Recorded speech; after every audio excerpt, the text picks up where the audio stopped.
I'm Bob Lebzelter on Perspectives.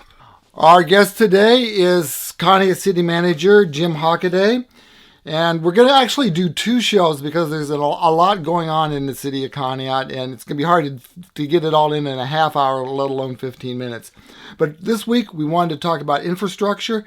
Next week, the economic status of the city. Hello, Jim. How you doing? Good. I'm doing great, Bob. Thanks for having me, and happy to be here today. Okay.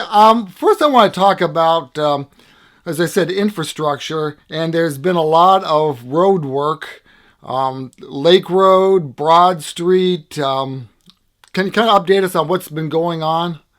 Sure. So, just so your listeners are aware, there are lots of different avenues. Since you brought up roads, we'll talk about that. There are various types of state projects on state routes. I know this is always a hot button topic around the community, and understanding the difference between local roads and state roads and who's responsible for what and why. So just so people know, municipalities, and this goes all the way back to the 1930s, within municipal boundaries, meaning cities, cities are responsible for the day-to-day maintenance of state highways within their jurisdictional borders. Okay? So that's the plowing, the salting, the crack filling, all that kind of stuff. And that's why you see the city do it, but it also means the city pays for it. In villages and townships, that's not the case. Their state tax dollars pay for it. The cities do not receive extra or additional money from townships or villages or the state. Like, we don't get additional compensation or remuneration for that. It's part of being a city. Mm-hmm. So I always want to make sure people understand that, and certainly we do not have the assets of the state of Ohio. If you ask me, I think it's wrong. I think treating taxpayers differently based on a municipal corporate status is incorrect. But unfortunately, that's left with the state legislature. So if you're mad, call them. I talk to them frequently. We've obviously gone to great lengths to look at ways to reduce those costs. And here's why. So when it comes to the resurfacing portion, in other words, resurfacing mill and fill, so where they grind it down 3 inches and put 3 new inches of asphalt back on. If you're a township, they do it for free. If they're a village, they do it for free. If you're a city, you have to pay for 20%. That can be very significant. So we were able to create a rule change 2 years ago. So, and by we, I mean the city of Conneaut. So what had happened is I was hearing out of other districts, meaning Columbus or Cleveland, other ODOT districts, were in District 4, that those municipalities were receiving what was considered a maintenance credit.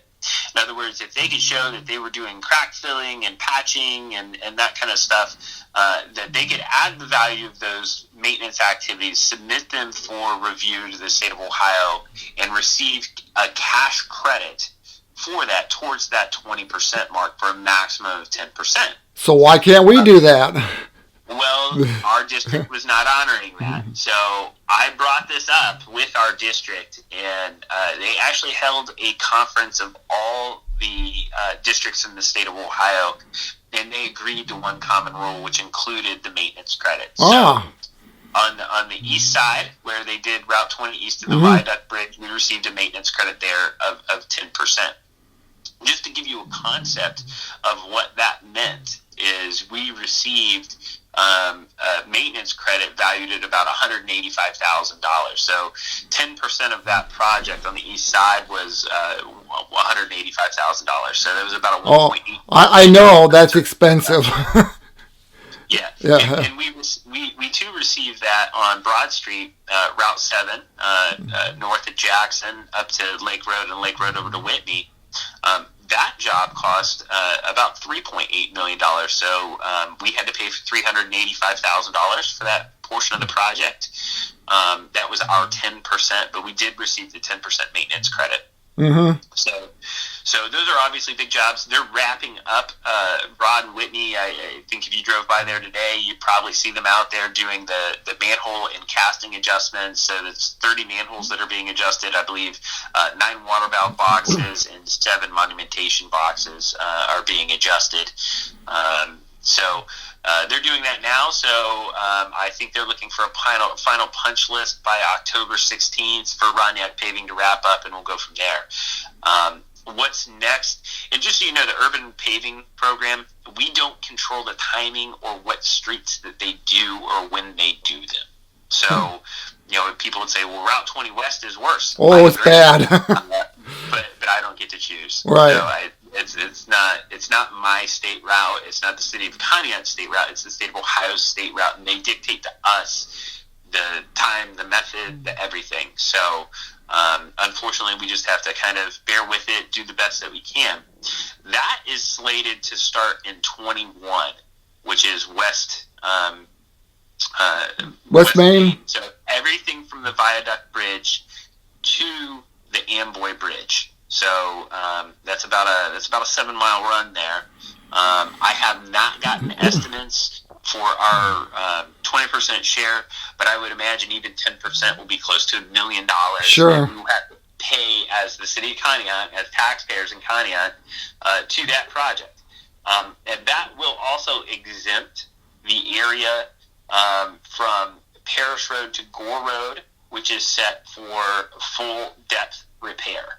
The city has received 2 grants from the state of Ohio totaling about $3.2 million to do that full depth repair. And they are going to grant us the urban paving dollars, the portion that they would have spent on resurfacing through there, which we estimated at about another $800,000 for that. So the construction cost is covered 100%. We're responsible for the design cost, which was about $411,000.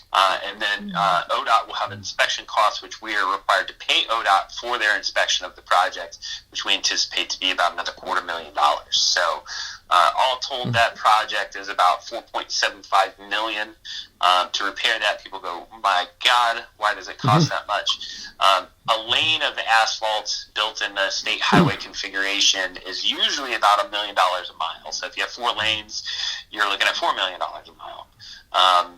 That's just the cost of doing business. That doesn't include design or engineering or soft costs in any way, shape, or form. The other reason it costs so much is it deals with every element of the road, which also includes the stormwater. And what's affectionately known as Goldsmith's Curve there, if you look, that is the outfall structure for all of Route 20. Right in kind of the apex of that curve on the south side, there are 2 catch basins, which you can see are butted up against each other. That is the primary outfall. If you were to stop and get out of your car, which you should not do, you could see that catch basin is about 20 feet tall. And what happens is the water, there's a 24-inch stormwater collection line that runs east towards the hospital there and west towards Amboy Bridge. That's where all the water from all of Route 20 collects and outfalls. So that is a significant structure. It's in serious disrepair, and the entirety of it will be replaced in this project. That, too, is also starting in 21. So that'll start in April of 21 is when that will finally go to sale. How about the West Main Road? When is that going? Do you have any? I know you said 2021, but do you have any possible dates for that? I will have to get a final date. I know it sells in early 21. I don't have a construction date, and it may not be in the Ellis system yet, which is ODOT's online system for all public projects. I'm a bicyclist, and boy, I try to avoid West Main, like going to North Kingsville to my son's house. I go down Lake Road. I go out to Route 84 in Kingsville and go around, 5 miles out of my way because to avoid that road, it's not good. Yeah, well, unfortunately, and we've really tried to argue with the state of Ohio over just doing the resurfacing. Resurfacing Route 20 is a Band-Aid on cancer.